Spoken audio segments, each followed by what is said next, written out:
आज मैं जो कहानी आपको बताने जा रहा हूँ, वो सिर्फ बांग्लादेश की कहानी नहीं है। वो कहानी है भीड़ की, नफ़रत की, राजनीति की और एक ऐसे सच की, जिसे अगर आज नहीं समझा, तो कल बहुत देर हो जाएगी।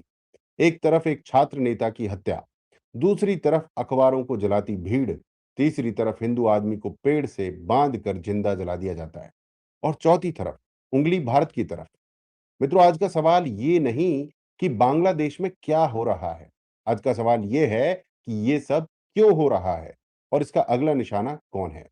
वीडियो के अंत तक बने रहिए, क्योंकि आखिरी 5 मिनट में मैं वो बात कहूंगा जो शायद कोई नहीं कह रहा।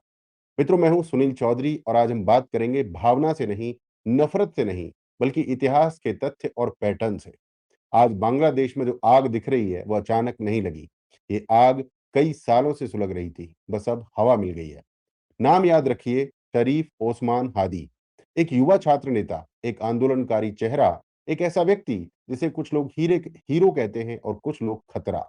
शरीफ ओस्मान हादी कहानी की शुरुआत। मित्रों, शरीफ ओस्मान हादी बांग्लादेश के युवा आंदोलन का चेहरा बन चुका था। वो सरकार के खिलाफ बोलता था, वो सिस्टम को चुनौती देता था और वो खुलकर भारत विरोधी नैरेटिव भी चला रहा था। कुछ समय पहले ढाका में उस पर गोली चलाई जाती है।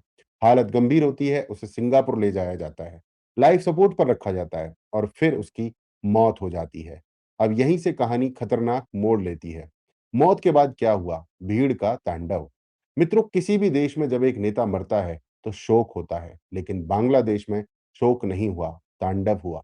ढाका में अखबारों के दफ्तर जला दिए गए, पत्रकारों को फंसा दिया गया, मीडिया को दुश्मन घोषित कर दिया गया। सोचिए, जिस मीडिया ने खबर दी, उस मीडिया को सजा दी गई और फिर भीड़ का रुख बदलता है। एंटी इंडिया मोड, कहानी का दूसरा चेहरा। मित्रों, अचानक नारे लगते हैं, भारत मुर्दाबाद, भारत ने साजिश की। भारतीय मिशन के बाहर पथराव, धमकी, डर का माहौल। कोई सबूत नहीं, कोई जांच नहीं, बस भीड़ को एक दुश्मन चाहिए था और दुश्मन बना दिया गया भारत। यही वो पल है जहां ये सिर्फ बांग्लादेश की राजनीति नहीं रहती, ये बन जाती है रीजनल जियोपॉलिटिक्स। सबसे दर्दनाक हिस्सा, हिंदू की हत्या। मित्रों, अब मैं वो बताने जा रहा हूं जो सुनना आसान नहीं है।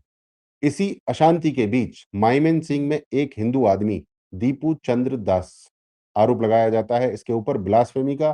कोई कोर्ट नहीं, कोई जांच नहीं, कोई कानून नहीं। भीड़ आती है, पीटती है, पेड़ से बांधती है और जिंदा जला देती है। मित्रों, ये 2025 है, कोई मध्य युग नहीं। ये हत्या सिर्फ एक आदमी की नहीं थी, ये हत्या थी संविधान की, मानवता की और अल्पसंख्यक सुरक्षा की। इतिहास का आईना।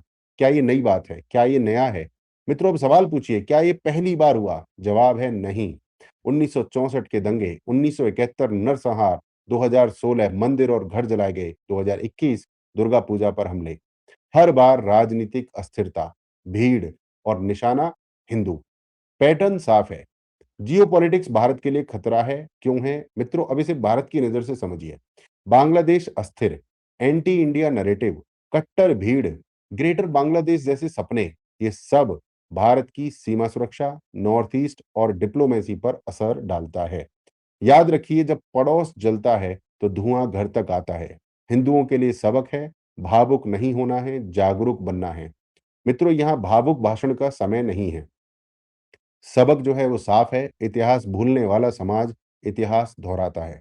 कानून से ऊपर भीड़ हो जाए तो अल्पसंख्यक असुरक्षित होते हैं और शांत रहना कमजोरी नहीं, लेकिन जागरूक ना होना अपराध है।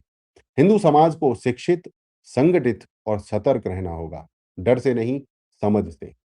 बड़ा सवाल है, आगे क्या?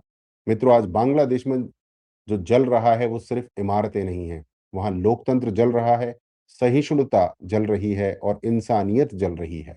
अगर आज दुनिया चुप रही तो कल ये आग कहीं और पहुंचेगी। मित्रों, ये वीडियो नफरत फैलाने के लिए नहीं था, ये वीडियो जगाने के लिए था। अगर आप मानते हैं कि सच बोलना जरूरी है, तो इस वीडियो को शेयर कीजिए, कमेंट में अपनी राय लिखिए और चैनल को फॉलो सब्सक्राइब कीजिए, क्योंकि खामोशी भी कई बार अपराध होती है।